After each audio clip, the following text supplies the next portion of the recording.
الحمد لله والصلاة والسلام على نبينا محمد وعلى آله وأصحابه ومن تبعهم بإحسان إلى يوم الدين إن شاء الله تعالى ولا ليال وحين دوننا إن أنو كهذا أحاديث تاني قال لهاي أحاديث تاني أن يسكو فايدين جني مالك استوى وحين فرصة أصينا دين إلهي سبحانه وتعالى إننا ونبرد جيسنو إلهي سبحانه وتعالى كلام كيس رسولك صلى الله عليه وسلم كلام كيسا إننا ندقيسنو مرمر إنو كان السينو ووح إنجا أدون كأنه آخره ذنبه إنها فعيا النبي صلى الله عليه وسلم أحاديث فربضا أو جابن أيوتريي markaana maadaama aynu axaadiista haysano in aynu cilmi isku faa'iideyno in aynu aqoon isku faa'iideyno waa shay waajib ah markastaba axaadiistana aqoon waaweyn ama aqoon fara badan ayaa ku jirta waxaynu soo marnay axaadiis kala duwan waxaynu insha allahu tacaala maanta marana fadhigeennii saddexaad aynu ku sharaxano axaadiista nebiga sala allahu calayhi wasalam waaynu isku faa'iideynayna wax ka mid ah nebiga sala allahu calayhi wasalam wuxuu yidhi thintani ما ترداني لبو لم عليو الدعاء عند النداء وتحت المطر النبي صلى الله عليه وسلم حجري لبا لم عليو لبو وحيابود لم عليو دعاء قفكو دعايستو مركا وروبكو سودغيو مركا وروبكو سودغيو عند المطر إيا مركا عند النداء مركا لا أدميو لبداس حلي أما لبداس قور قفكو دعايسته دعاديسه لم علينيو معناها ولا أقبلها markaana Chinese weyn weeye Chinese balaalan oo waasica weeye qofkii doonaya Ilaahay subhanahu wa ta'ala shay ka doonaya iyo qofkii adduunyada wax ka doonayaba inuu Ilaahay subhanahu wa ta'ala waxyaabaha weydiisto waliba xiliyadaas ama labada xili ama way jiraan xiliyo kala fara badan oo xiliyada ah ducada la aqbalo oo ducada aan la soo celin markaana insha Allah ta'ala maanta xadiiskeenu labada xili ayuu ka soo qaadanaya markaa nabiga sallallahu alayhi wasallam wuxuu yiri labada xili lama radiyo ama lama celiyo ducada badanaaba dadku marka la adumayo way iska sheekeysanayaan ama waxa laga yaabaa inay duco ku mashquulaan allahumma aati rabbi allahumma rabbi hadi da'wati tamah inay ducada ku mashquulaan ama ma garanaysaa inay fahansaneen bixiliyadan in ma garanaysaa tahay xiliyadii ducada la aqbaliyay almuhim maanta waxa la ogaatay in xiliyadaas ay yihiin xiliyada ducada la aqbalo markaana waa ina ku dadaashaa oo aad dadaal weyn siisaa marka la adumo in aad ducaysid ina Ilaahay subhanahu wa ta'ala baridid ducaduna waa shay balaaran ducaduna waa shay u baahan ku dadaal iyo in Ilaahay subhanahu wa ta'ala awdisid wax kasto aad u baahan tahay iyadana insha Allah ta'ala mawaadiic fara badan آيات يا أحاديث فربضن أو كسر أروري أيانو كهذي دونا وحوي وباب سيدي سوين مركا إن شاء الله تعالى يجنا شانس كده أيانو لسوي دونا وحوي وتحت المطر إيو إن روب كمركو سودو ضدكو يسكا فرحان لكن سبحانه دونا يا إن أدو عشتي سيله سبحانه وتعالى دعاء هذا وكاقبله النبي صلى الله عليه وسلم حديث كلابات أين سكفة إذينه وحولي اتقي دعوة المظلوم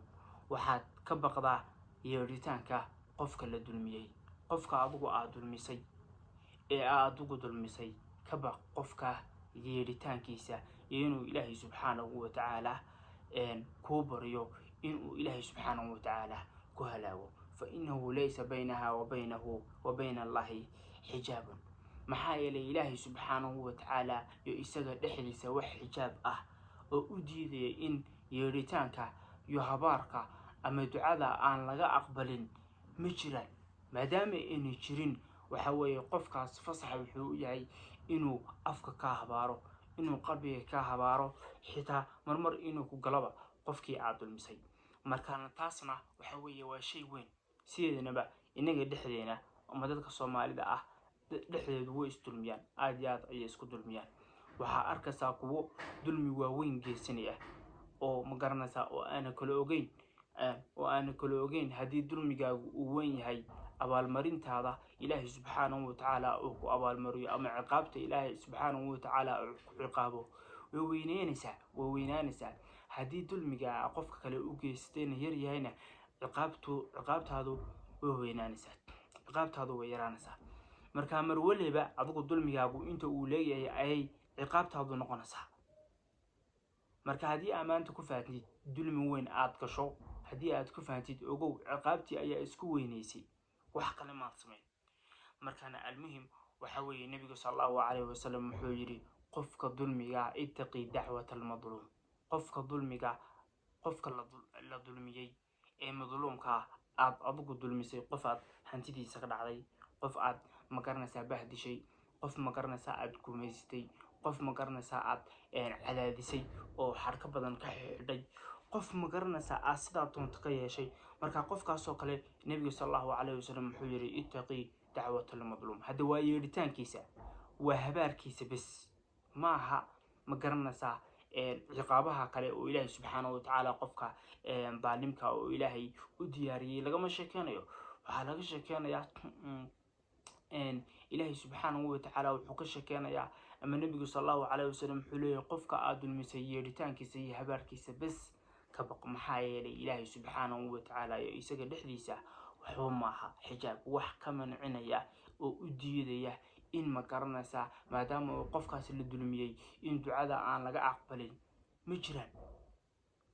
jiraan wey. gaalkii xitaa haddaad dulmiso ducadiisa waa laga aqbalayaa oo magaranaysaa hadduu ku habaaro magaranaysaa ilaahay subxaanahu watacaala abaarmarinta dega ayuu ku siinayaa. markaana insha allahu tacaala waa inaan ka taxadarnaa